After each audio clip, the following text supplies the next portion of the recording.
Welcome to the new normal from Spotlight On. I'm your host, Lawrence Peryer. My guest today is Cejih Yung. Through his agency, Cejih Sports Management, Cejih connects his Olympic, Paralympic, and professional athlete clients with brands, speaking opportunities, and media outlets to help them share their stories and their skills with the world. Cejih and his team have created the Cejih Sports Network, which produces and airs daily streaming programming where U.S. Olympic athletes deliver a mix of special guests, prizes, and fast-paced workouts. In our conversation, I learned about Cejih's business and how the postponement of the 2020 Olympics will impact athletes, sponsors, and other events. Enjoy our talk. Cejih, how are you? I'm good. How you doing? I'm great, thank you. Thank you for making time. Yeah, absolutely. I got plenty of it. I understand. Can you give me an overview of your business? Yeah, for sure. So we're a sports agency. So Cejih Sports Management is the company.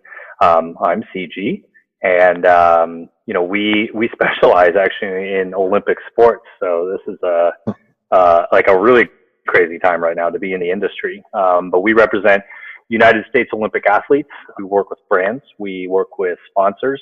We run events, and we dabble a little bit in publishing and all sorts of stuff.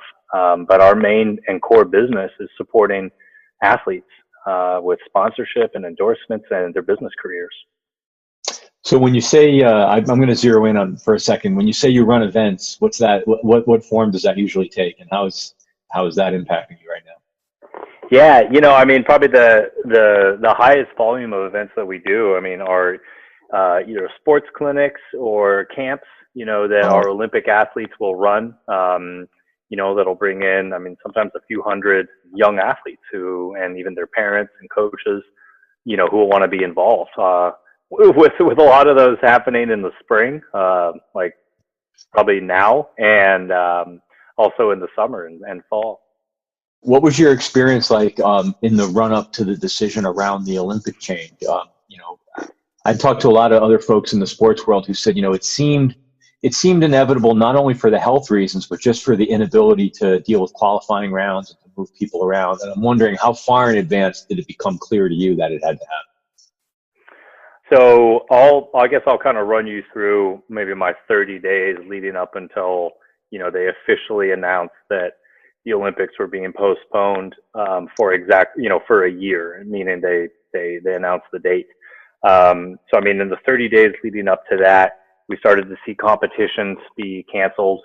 NCAA's being a huge one. Once women's NCAA's was officially canceled, that's when I really was like, oh, this is not going to be good. And this does not mean good things for the Olympics. I imagine that it is going to be delayed. But at that point, that was about as much as I was able to speculate. But, I think what people don't realize is the weeks leading up to that, competitions are canceled, qualifying opportunities were taken off the table, but then training facilities started to shut down, started to close. And I don't think people realize what these athletes actually had to go through in, the 2 to 3 weeks leading up to the IOC finally announcing that, okay, we are postponing the Olympics until the summer of 2021. These athletes were nomads trying to train wherever they could, once, because a lot of them train at high school, they train at universities and those facilities. And so once those started to close, they were looking at private facilities. They were even, at one point we were calling, like my team was reaching out to, higher income individuals who had pools in their homes to see if our Olympic swimmers could go and train there. That's how desperate it got, which is crazy. So to go through all of that emotionally is very exhausting. And then the end and net result is the Olympic Games are now postponed, to over a year, is pretty traumatic. Yeah. What does that mean for any individual athlete? What does that mean in terms of how their life and routine needs to change for the subsequent year. But then also, what does that mean for the cycle and the routine that an athlete would then embark upon if you were talking about another 4-year schedule? Are there other events then that cascade, that have to move, that get shifted? Like what's the impact on the athletes and the broader sort of sporting world, competition? Yeah, I mean, I guess I'll answer the broader question first. So, I mean, obviously, events are going to have to be postponed and pushed back to accommodate for the Olympics, being moved. And I mean, the Olympics is the largest sporting event in the world. I mean, that's no small feat. And I don't really know how much they're going to be able to replicate it exactly. You can't just say, oh, we're going to move this to next year and we'll see you there. It doesn't really work that way. Socioeconomically and competition wise, training wise, it just doesn't happen. Sponsor wise, it doesn't happen. So there is going to be, I believe it is going to be a very different type of Olympics, which is really unfortunate. Because Tokyo, I think will still do a great job, but they were very prepared, which we'll see. I mean, it's still, there's a lot of runway left, I hope. But, as far as other sporting events, World Championships for aquatics is supposed to be the summer of 2021 in Japan. And so I don't know, I mean, so they're talking about, do we move that a few months? Do we move it another 6 months? Is it a year? I mean, it's just so much. So the domino effect is going to go on for, several years, for quite some time. And, even, I mean, let's not forget the Summer Olympics are being pushed to summer of 2021. So that's July. But just remember, the Winter Olympics are in, February of 2022. So that's a very quick turnaround time. And that's going to be in Beijing, right? So it's, we will see what happens. I mean, I think as far as the athletes and their routine, I was just talking about this with another colleague in the industry, but right now these athletes are still not able to train, I mean, the world is waiting, and of course it is for the greater good. And, we want to save as many lives as possible. But I mean, for these athletes, they're trying to train at home inside. They're, doing what they can. And it's just, that is going to be interesting, and it is going to have an effect. So, I mean, I think routine wise, I'll go ahead and say, I mean, their routine is completely scrambled, right? So we'll see. Yeah. And I'm thinking about that before we spoke. It occurred to me, even for the professional athletes that may have to go sort of back to work sooner, it seems to me that there's going to be impacts around injury, just people's conditioning, their ability, will the gameplay suffer because people might have to be more tentative or not play with the same intensity, or being athletes, will they do that anyway and hurt themselves? It seems like it's not, none of the issues around the sort of shutdown and then the coming back afterwards are really on off switches. Yeah, I think there's two things, coming back from taking an extended period of time off. I mean, I don't think they'll have to restart because these athletes have trained so hard and have built up, such a strong foundation underneath them. But, who's to say they're going to be just as prepared 12 to 16 months from now, that they, in the exact same way, mentally, physically, emotionally, that they were leading up to this. And there definitely is going to be a trade-off, for a lot of athletes. I don't know that it'll be the majority of them, but that's going to be interesting to watch, and maybe even a little hard to see, unfortunately. Yeah, I'm curious, does the delay like this impact the ability of, do we lose athletes for socioeconomic reasons, people who can't hold on another year? And what's that look like?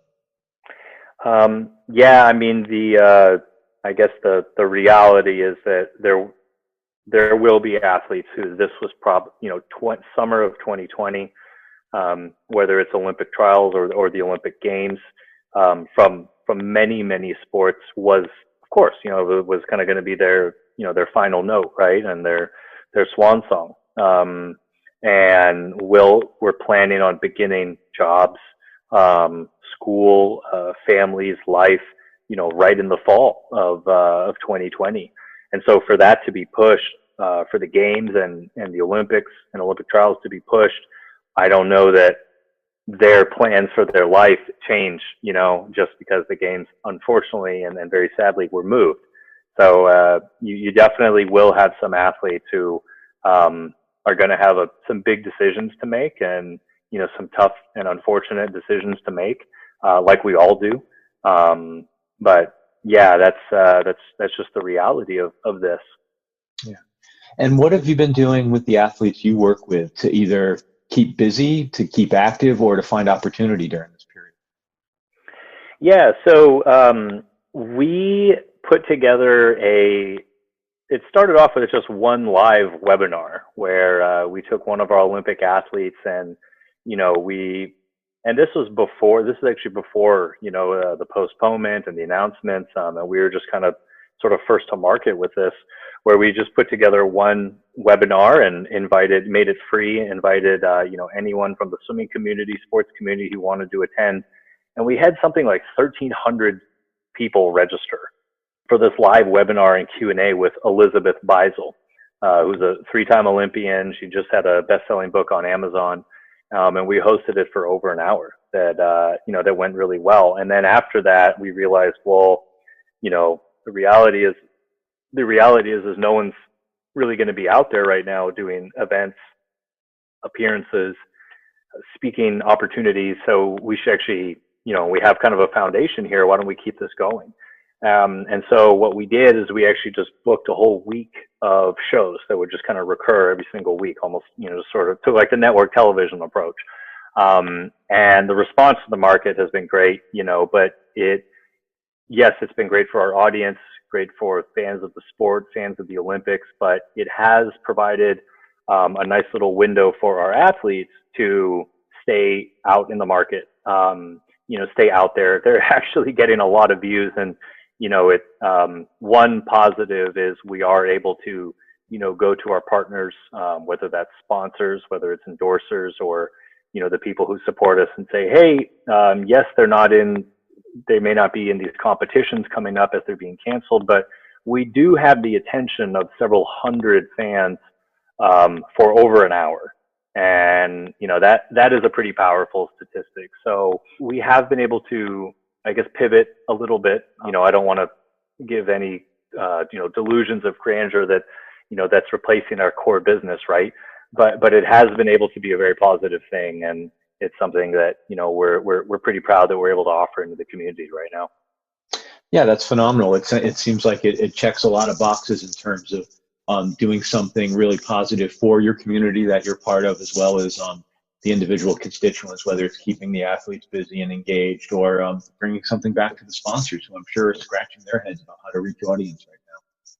Yeah, absolutely. And I will say, it has been a positive thing, because we've been able, I think you kind of hit the nail on the head, sponsors scratching their heads of, okay, well, we had all this money tied up in the 2020 cycle, and, do we just extend that out? What about, how do we recover some of the lost media time, or some of the lost exposure or activations? And so we've been able to, package this nicely into a lot of our existing sponsorship deals, which really help take the pressure off. I know that was something that our athletes were concerned about, obviously, and, and our sponsors were as well, from a standpoint of, we want to keep supporting these athletes. We're behind them, but we also need to make sure that we can adjust with the business landscape, because they have their own problems that they got to deal with, right, with their own respective businesses. So I think this was a nice thing. I know from a lot of the sponsor calls that I had just in the past 2 weeks, this was a very nice positive thing that everyone was very proud of, and wanted to be involved in, and has definitely helped. And we've even been able to get some of those deals already confirmed to be extended through 2021. That's great. So 2 other questions about the Sports Network. Where do people go to view the content? Yeah, so they can go right to our website, which is CG, that's just the initials of the company, cgsportsmanagement.com. and it's right there under CG Sports Network. They can follow us on social media and Instagram. Maybe that's something we can include in the show notes or whatnot. And we've been able to form a nice partnership with the company Crowdcast, which they are the webinar platform that we've chosen to use. After doing some good research and reaching out to a few different companies, but really like the team there. The CEO Sai I think is brilliant. So that's actually been a nice little new relationship that's sort of formed in this market where I don't know how many new relationships are forming these days. Yeah. And is it something that you'll keep going beyond this period? Is it a new business you're in now? Yeah, it's actually, yes. And I do want to say that we have done webinars in the past where we just kind of set them up as one-offs, where we would dial in one of our Olympic athletes, whether it was to a corporate partner, for like a lunch and learn, or, maybe something motivational at an event where they couldn't physically be there. And so we had set those up. So I guess it didn't come completely out of the blue. I didn't think we'd be running, an entire network of weekly shows, bringing on special guests. And now we have, we're doing prize giveaways. We've got episodes that are sponsored. Maybe when advertising budgets open up eventually, we'll be able to do some of that. But we had done a few of these in the past. So I knew that it could work, but the viewership, obviously, because everyone's now at home and able to tune in, has really gone up. But yeah, I do intend to keep this going. And, one positive silver lining is that it has allowed it's presented an interesting dynamic into how we can position and sell these athletes in the future, because, this does allow us to, sponsors are always trying to look at, well, how can we make the most of this partnership? How can we activate in different ways and do it in a cost-effective way that's going to really mean a lot to our people, to our employees, that we are supporting this athlete and, being a partner of the Olympic experience, the Olympic movement in some way, shape, or form. That's phenomenal. What was your path into sports management? I was so I grew up swimming. That was my, my sport, and was definitely a huge fan and even kind of a nerd. But I always loved the Olympics. And so I knew, even from a young age, I knew that I wanted to be representing and working with athletes on the business side. I just didn't know that, it would necessarily be under my own, my own firm. But as I started to kind of get in the industry and, learn from other professionals, and kind of see how things were done, I started to put together the pieces, and then finally decided, okay, time to go out on my own. And that's what I did. And kind of just like out of the movie, started off with like one or two clients, and, basically grew my business through word of mouth, and, got to where we are now. How long have you been doing it? I've been doing this so I've been head of CG Sports Management since end of 2015, early 2016. Would this have been your first Olympics, or have you had athletes go through a couple of cycles already? This would be our first Olympic cycle under CG Sports Management. Myself professionally have definitely been through an Olympic cycle before when I worked at other companies, but this was kind of I'll just say it, this was going to be a big year for us. And I was literally up until about 3.5 weeks ago, we were cooking, and we still are. But it's 2020 was going to be a very good year in sports, in the entire industry. It was really exciting. And I could kind of see that coming from 2019, because we had more interest in companies wanting to do deals with Olympic athletes earlier than I had ever really experienced. So, that was a great telltale sign, which is, why I think we had some of the partnerships that we do. And, hopefully that'll be able to continue as we go on to next summer, and hopefully that'll be here before we know it. What do you attribute the brand interest to, or the sort of increased interest? That's a good question. I think from my point of view and from my experience, I think that sponsors are starting to, and companies are starting to look for how can we integrate our brand story, in a more customized way with an athlete, or how can we do something a little more creative, and who's going to be the type of athlete that's going to be able to be easy to work with to achieve those goals. And I think for us, I mean, we did a ton of outreach, a lot. We do some pretty aggressive outbound sales, outbound marketing to educate, companies that probably were not thinking of investing in an Olympic athlete or even investing in sports for that matter. And, we do set up our phone calls with them, our meetings, discovery, and we actually go through, well, here's the benefit and value that you could get. Here's how it would work. And, oh, you have this idea and you're looking for, a representative to tie that into. Well, here's how we would do that.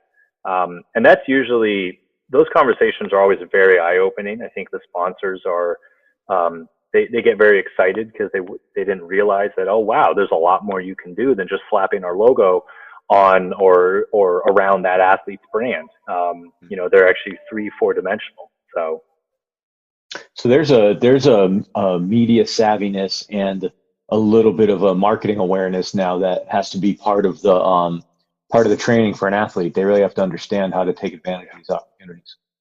Oh yeah, they absolutely. They need to understand what it means to have a brand.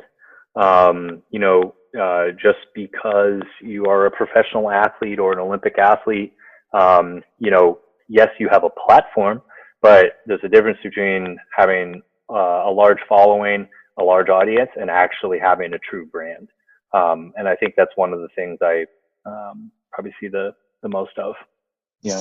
So if what's your crystal ball look like, and what's it telling you in terms of what the first steps are going to be to getting back to normal in your world? And when do you think you're going to have athletes fully able to train and ultimately compete?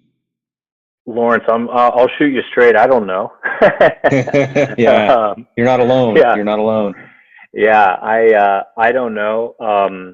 I'm hoping for the best, and a lot of it will really rely on when people and audiences and customers could start kind of returning back to their normal society and some type of normal lives. And then, with that will come sports, right? I think what we kind of learned really is we consider ourselves extremely lucky that we get to work in sports, that we get to work with the athletes that we do. Because I think as we saw, with the coronavirus, the first thing to get canceled is sports, because at the end of the day, the reality is it's a nice to have. It's something that's kind of a luxury, right? And we don't always see it that way, but that's really the case. And so I think as people start to get kind of their basic needs met and those can very safely be fulfilled, we'll start to see a return to sports. If I had to put a date on it, I mean, gosh, I hope by August or September we'll start to see some kind of return, going back in that direction. I do think it'll take some time. I don't think we're going to see stadiums being packed anytime soon, to be honest. That'll always be very sensitive. Yeah. And one last quick question. For the athletes that you represent, is it primarily swimmers or is it across the board? Yeah, so we started off in swimming. Now we, in addition to swimming, we have water polo, we have women's softball. We actually have our first NFL player, Benny Fowler, wide receiver. He's a Super Bowl champion. He actually is one of the few, maybe one of the only players to catch a touchdown pass from both Peyton Manning and Eli. What? Yeah. That's a great piece of trivia. Isn't that cool? Yeah, we work with US. We have two amazing fencers that we work with. So, and then we have our speakers bureau as well. But we started from humble beginnings in swimming. Well, I think the answer to that answered what was going to be my question, which was sort of how your athletes can get back to training. So most of these are not necessarily solitary athletes. They're playing either some type of in a team environment or in a small group environment. So the swimmer can, to your point earlier, can find someone with a pool and swim a little bit, but that's just keeping conditioning up. That's not truly competition level training. Yeah, and there's something in the swimming market they call your feel for the water. And that's probably all that's really doing is just kind of your feel for the water. And just keeping connected to it in some way. And, I do think that a lot of these athletes you don't get to the Olympic level unless you have some bit of creativity and innovation in your game, whether that's your team game, whether that's your leadership game or your personal development. And I really do believe that, almost all of the Olympic athletes, the ones that we represent and even the ones that are, from all over, they're going to find a way to make this happen. They're going to find a way to turn a really adverse situation where it probably feels like your back's against the wall, and they're going to find a way to turn it to a positive. We were able to do that at CG Sports, just, from a business standpoint. But that motivation and that inspiration comes from our clients, comes from our athletes. It's kind of our founding core value, is we put the athletes first, and that's everything we do. But we also listen and learn from them. And I mean, gosh, I know I've had times where I've definitely felt a little down, during these past few weeks. And, I'll call, Mackenzie, who's one of our Paralympic athletes. And I mean, holy smokes, she'll motivate and cheer you up and then get you inspired. And, and then she'll go and train, without even a pool to do it in. So, I believe that a lot of creativity will happen, and they're going to use this time to improve on things that maybe they could not have improved on because they had to spend so much time in the pool or on the field or in the gym. And I do think it'll come around in a very big way, 6 months, even just a few months from now. That's great. That's a great note to leave it on. Thank you so much for sharing your perspective.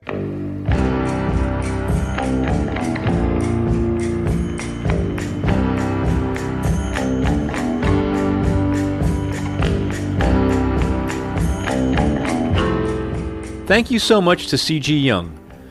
Thank you also to our editor, Craig Snyder. Thanks to Ant Taylor and the entire team at Light. If you would like to share your experience living in the new normal, hit me up at lawrence@lyte.com. That's LAWRENCE@LYTE.com. I'd love to hear from you. Thanks for listening and stay safe.